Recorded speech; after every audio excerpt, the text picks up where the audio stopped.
प्रधानमंत्री नरेंद्र मोदी ने रविवार को कहा कि देश आज से अपनी आज़ादी के 75वें साल में प्रवेश कर रहा है और यहां से आज़ादी के 100 वर्षों तक का सफर भारत की सृजन का अमृत काल है। उन्होंने कहा कि सबका साथ, सबका विकास, सबका विश्वास और सबके प्रयास से इस लक्ष्य को हासिल करना है।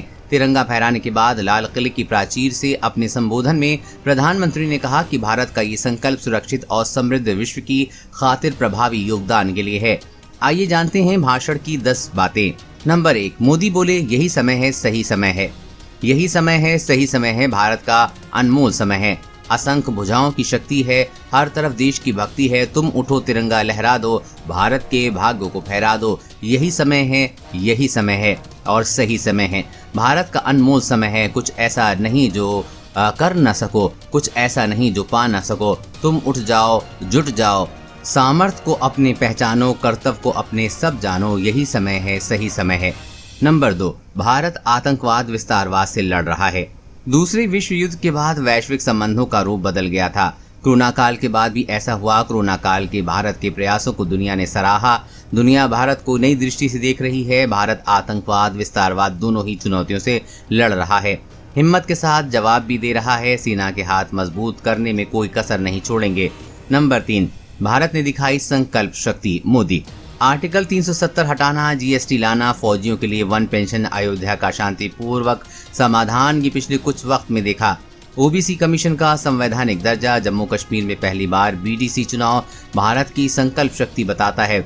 भारत में रिकॉर्ड विदेशी निवेश आ रहा है। सर्जिकल एयर स्ट्राइक से दुश्मनों को नए भारत का संदेश दिया जा रहा है। ये बताता है कि भारत बदल रहा है। भारत कठिन से कठिन फैसले भी ले सकता है। भारत झिझकता नहीं है।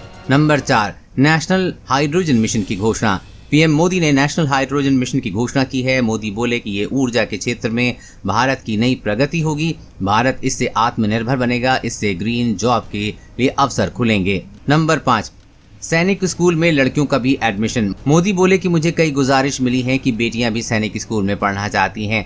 2-2.5 साल पहले मिजोरम के सैनिक स्कूल में प्रयोग के तौर पर बेटियों को एडमिशन देने का फैसला लिया गया था। अब देश के सभी सैनिक स्कूलों में बेटियों को भी एडमिशन हो सकेगा। इन्हें बेटियों के लिए खोल दिया जाएगा। नंबर 6, मैपिंग से जुड़े पुराने कानून का जिक्र किया। देश के सैकड़ों पुराने कानूनों को खत्म किया गया। कोरोना काल में भी 15,000 से ज्यादा अनुपालनों को खत्म किया गया है। 200 साल पहले से एक कानून चला आ रहा था। इसकी वजह से देश के नागरिक को मैपिंग बनाने की स्वतंत्रता नहीं थी। इसके लिए सरकार से इजाजत लेनी पड़ती थी। ऐसे कानूनों का बोझ लेकर चलना ठीक नहीं था। ऐसे बेवजह वाले कानूनों को खत्म किया गया। मोदी बोले, मैं आज आह्वान कर रहा हूँ, केंद्र हो या राज्य, सभी के विभागों से, सभी सरकारी कार्यालयों से अपने यहाँ नियमों प्रक्रियाओं की समीक्षा अभियान चलाएं। हर वो नियम, हर वो प्रक्रिया जो देश के लोगों के सामने बाधा बनकर, बोझ बनकर खड़ी हुई है, उसे हमें दूर करना ही होगा। नंबर 7, लॉन्च होगा गति शक्ति प्लान। भारत को आधुनिक इंफ्रास्ट्रक्चर के साथ ही इंफ्रास्ट्रक्चर निर्माण में होलिस्टिक अप्रोच अपनाने की भी जरूरत है। भारत आने वाले कुछ ही समय में प्रधानमंत्री गति शक्ति नेशनल मास्टर प्लान को लॉन्च करने जा रहा है। नंबर 8, 75 सप्ताह में 75 वंदे भारत ट्रेनें। देश ने संकल्प लिया है कि आज़ादी के अमृत महोत्सव के 75 सप्ताह में 75 वंदे भारत ट्रेनें देश के हर कोने को आपस में जोड़ रही होंगी। आज इस गति से देश में नए एयरपोर्ट का निर्माण हो रहा है। उड़ान योजना दूर दराज के इलाकों को जोड़ रही है, वो भी अभूतपूर्व है।